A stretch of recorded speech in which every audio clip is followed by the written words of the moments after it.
Hello दोस्तों, नमस्कार दोस्तों, स्वागत है आप सभी का ऑनलाइन अड्डा फर्स्ट यूट्यूब चैनल पर। इस वीडियो में हम बात कर रहे हैं कई बड़ी और लेटेस्ट अपडेट के बारे में जो कि संबंधित है 69,000 शिक्षक भर्ती को लेकर। 69,000 शिक्षक भर्ती को लेकर सुप्रीम कोर्ट से अपडेट के बारे में अगर बात की जाए 69,000 शिक्षक भर्ती मामले पर, तो हाल ही में डबल बेंच के माध्यम से आदेश दिया गया था, जिस आदेश के बाद सरकार के माध्यम से कहा गया था कि हम नई चयन सूची बनाएंगे और नई चयन सूची बनाने के बाद उन अभ्यर्थियों को नौकरी देंगे। लेकिन आप जानते हैं कि उत्तर प्रदेश है, यहाँ पे इतनी आसानी से कुछ होता नहीं है जितनी आसानी से बता दिया जाता है, क्योंकि यहाँ पे मामले सालों साल लटके रहते हैं और फिर उसके बाद इंतजार चलता रहता है। इसी बीच अगर बात कर ली जाए उत्तर प्रदेश के अंदर 69,000 शिक्षक भर्ती मामले को लेकर, जहाँ पे आरक्षण मामले के लिए लगातार एक के बाद एक स्टेप आगे बढ़ रहा है। डिटेल में बात करते हैं, चैनल को सब्सक्राइब करके बेल आइकन को दबा लें और वीडियो को लाइक कर दें, जिससे कि आपको रियल ऑथेंटिक जानकारी सबसे पहले मिलती रहे। शुरुआत करते हैं सीधे अपडेट के साथ। जैसा कि आप जानते हैं कि 69,000 शिक्षक भर्ती को लेकर सबसे पहले जो आरक्षण को लेकर विवाद उठाया गया था वो ओबीसी एससी के अभ्यर्थियों के माध्यम से था। वो पिछड़ा वर्ग आयोग के पास गए, उनका कहना था कि चलो ये जो हमारा आयोग बनाया गया है वो इसलिए बनाया गया है कि पिछड़े अभ्यर्थियों के साथ में कोई अन्याय नहीं होगा। उन्होंने वहाँ पर जाकर के मांग रखी तो वहाँ कोई बेनिफिट नहीं मिल पाया।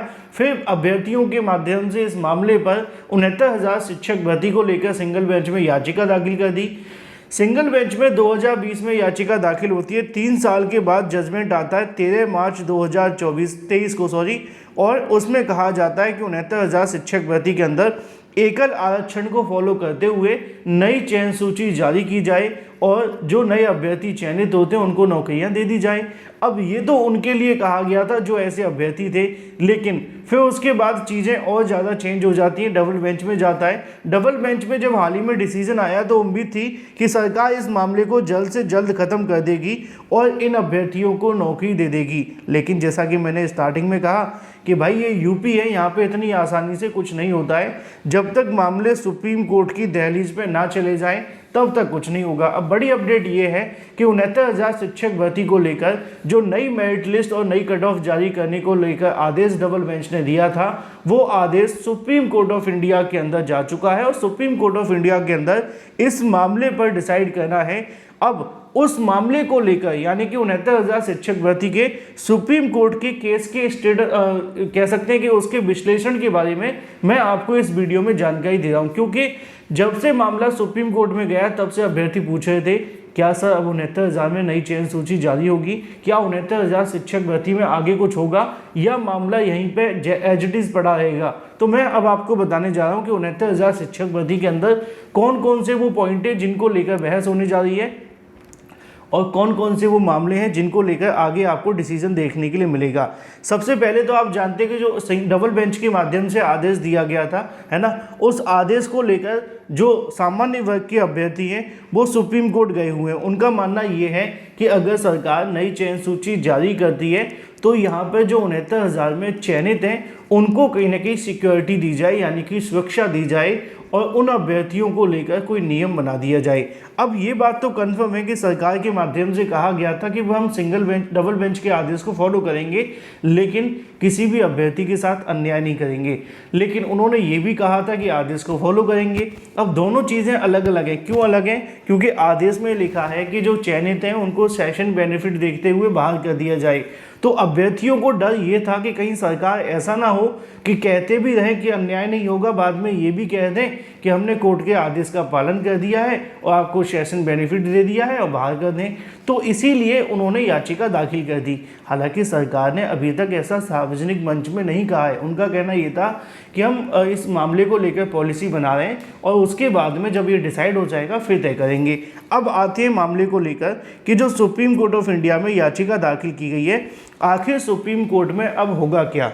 ठीक है, क्योंकि आप जानते हैं सिंगल बेंच ने भी ऐसा आदेश दिया था, डबल बेंच ने भी ऐसा आदेश दिया, थोड़ा सा मॉडिफाई कर दिया कि भाई जो सिंगल आरक्षण है उसी को लागू करो। मतलब ऐसा कोई आरक्षण जैसा मुद्दा नहीं है, सभी अभ्यर्थियों को आरक्षण दिया जाए और सभी को चयन किया जाए।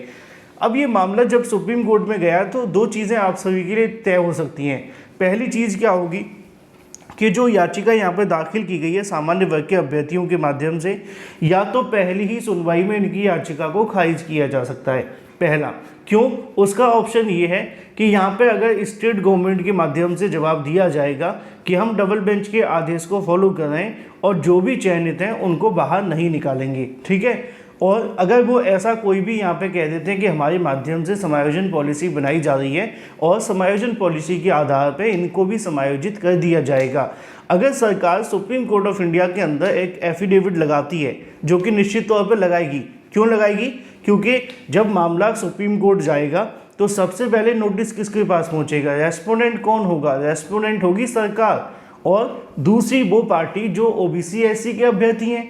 अब ओबीसी एससी अभ्यर्थी तो अपनी तरफ से पक्ष रखेंगे, लेकिन सरकार तो इस मामले पे यही कहेगी ना कि हम हाईकोर्ट के आदेश का पालन कर रहे हैं और यहाँ पे जो भी चयनित हैं उनको सेव करेंगे। तो यहाँ पे जो अभ्यर्थी गए हुए हैं उनकी मांग क्या है? उनकी मांग यहाँ पे ये होगी कि 69,000 शिक्षक भर्ती में नई चयन सूची और नई मेरिट लिस्ट को जारी न किया जाए, यानी कि उसको स्टे कर दिया जाए जब तक उनके लिए जॉब सिक्योरिटी ना दी जाए।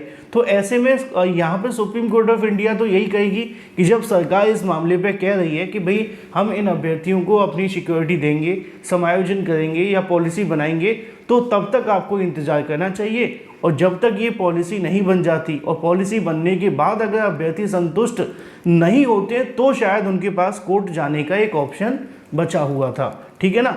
तो यहाँ पे मैं किसी का पक्ष और विपक्ष नहीं करूँगा, जो सत्य है वो आपको बताऊँगा।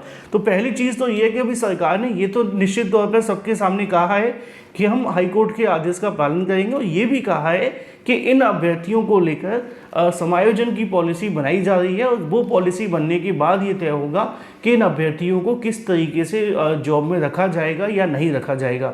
वैसे तो रखा जाएगा ऐसा सरकार ने कहा है, लेकिन क्या क्या टर्म्स एंड कंडीशन होंगी, कौन सी वो पॉलिसी बनाई जाएगी, अभी वो तय होगी। अगर सरकार सुप्रीम कोर्ट में ये एफिडेविट लगाती है तो यहाँ पे इन अभ्यर्थियों की याचिका का जो कहीं ना कहीं कह सकते हैं लोकस है वो खत्म हो जाएगा। क्यों खत्म हो जाएगा? क्योंकि सरकार तो सीधे तौर पे ये कह रही है कि हम इनको सेफ्टी देंगे, तो और यही सेफ्टी मांगने के लिए सुप्रीम कोर्ट गए हुए हैं। तो पहला पॉइंट। दूसरा पॉइंट ये हो सकता है कि सरकार इस मामले पे जवाबी दाखिल ना करे, क्योंकि अगर उनको मामले को लटकाना होगा तो वो जवाब ही नहीं देंगे। आपने देखा है बहुत सारे ऐसे केस लटके रहते हैं, सालों साल सरकार जवाब नहीं देती है। 68,500 का ऑर्डर कल परसों आया है, ये कल का ऑर्डर है? नहीं भाई, ये 4 साल पुराना केस है। 2018 से याचिकाएं चल रही हैं, 19, 20, 21, 22, 23, 24, है ना। फिर जाकर के कोर्ट में ऑर्डर आता है। क्यों? सरकार जवाब ही नहीं देती है। सरकार के सामने मतलब कोर्ट के अंदर जाकर के सरकार कोर्ट के सामने जवाब ही नहीं देती है। कभी 1 महीना, 2 महीना, साल, 2 साल, फिर जवाब दिया, फिर उसका जवाब दिया, तो ये चीज़ें चलती रहती हैं। तो अगर सरकार ने जवाब नहीं दिया तो यहाँ पे जो मामला हो जाएगा वो अचयनित वर्सेस चयनित का हो जाएगा, यानी कि अचयनित वर्सेस चयनित का हो जाएगा। अब यहाँ पे दोनों आपस में लड़ेंगे तो निश्चित तौर पर समय तो लगेगा, है ना। तो यहाँ एक चीज़ हो सकती है कि जो ओबीसी एससी ने अपनी कैविएट दाखिल की है उसके बाद क्या होगा कि उनका पक्ष सुना जाएगा। उनका पक्ष कैसा है, मजबूत है, अच्छा है या नहीं है, उसको सुनने के बाद कोर्ट ये डिसाइड करेगी कि इस मामले पर स्टे दिया जाए या नहीं दिया जाए। तो पहला तो ये होगा कि उनके पक्ष को सुनने के बाद ये तय हो जाएगा कि 69,000 शिक्षक भर्ती की नई चयन सूची और मेरिट लिस्ट पे स्टे लगाना है या नहीं लगाना है। दूसरा ये भी देखना होगा कि क्या ओबीसी एससी अभ्यर्थियों के लिए एकल आरक्षण लागू होगा। अगर एकल आरक्षण के पक्ष में कोर्ट होती है तो अगर एकल आरक्षण के पक्ष में कोर्ट होती है तो फिर नई चयन सूची और मेरिट लिस्ट पर 100% कट स्टे लग सकता है। अगर कोर्ट इसके पक्ष में नहीं होगी तो फिर स्टे जैसी चीज़ें नहीं होंगी, क्योंकि 69,000 में जो डबल बेंच का आदेश है उसमें इतना कुछ है नहीं है कि उसमें स्टे लगा दिया जाए। क्योंकि डबल बेंच ने बस ये कहा है कि आप 69,000 शिक्षक भर्ती में आरक्षण नियमों का पालन करते हुए नई चयन सूची बनाएं और उसके बाद जो कहीं ना कहीं विसंगति है उसको दूर करें। फिर जो अभ्यर्थी चयनित होते हैं उनको नौकरी दें, जो नहीं होते उनको बाहर कर दें। अब बाहर के नाम पे सरकार समायोजन पॉलिसी ला रही है जैसा कि उन्होंने बताया है। तो यहाँ पे जो चीज़ें आती हैं उसके आधार पर अगर सरकार या कोर्ट के सामने एकल आरक्षण जैसी चीज़ें होती हैं, अगर कोर्ट मान लीजिए कि इसको लागू करना चाहेगी तो सीधे तौर पर नई चयन सूची पर तो रोक लग ही जाएगी ना। अगर कोर्ट इसको लागू नहीं करती है तो फिर नई चयन सूची पे स्टे शायद नहीं लगेगा। स्टे लगने का एक सबसे बड़ा रीज़न क्या है, वो यही है। दूसरा ये है कि अब जब 69,000 को लेकर मामला सुप्रीम कोर्ट में गया है तो देखना ये दिलचस्प होगा कि घोटाला कितने का होता है। अब देखो, कोर्ट में आप चाहे हाई कोर्ट जाओ, डबल बेंच जाओ, सुप्रीम कोर्ट जाओ, इसके बाद कोई सुपर सुप्रीम कोर्ट हो या कोई यूएन हो, कहीं पे भी चले जाओ, हम अगर कोर्ट के अंदर घूमते रहेंगे तब तक पता नहीं चलेगा कितनी सीटों का घोटाला हुआ है। सरकार कहती है कि 6,800 का हुआ, ओबीसी एससी कहते हैं 19,000 का हुआ, समाचार पत्रों में 5,000 आ जाता है, सब अलग है, लेकिन ऑथेंटिक क्या है? अभी तक जो सरकार के माध्यम से ऑफिशियल तौर पे 6,800 स्वीकार किया गया था। तो अच्छा तो यही होगा कि पहले एक बार सरकार नई चयन सूची जारी करके अनाउंस कर दे कि भाई कितनी सीटों पे घोटाला आप मान रहे हैं, 6,800 पे मान रहे हैं या 19,000 पर। इससे क्या होगा कि मामले की ज़्यादा सही तरीके से कह सकते हैं क्लैरिटी आ पाएगी, क्योंकि अब मामला हाई कोर्ट से डबल बेंच आ गया है, डबल बेंच से सुप्रीम कोर्ट चला गया है, लेकिन अभी तक ये तय नहीं हो पा रहा कि टोटल कितनी सीटों पे घोटाला हुआ है। ये कब तय होगा? जब सरकार नई चयन सूची जारी कर देगी और उसके बाद ये फाइनल हो जाएगा।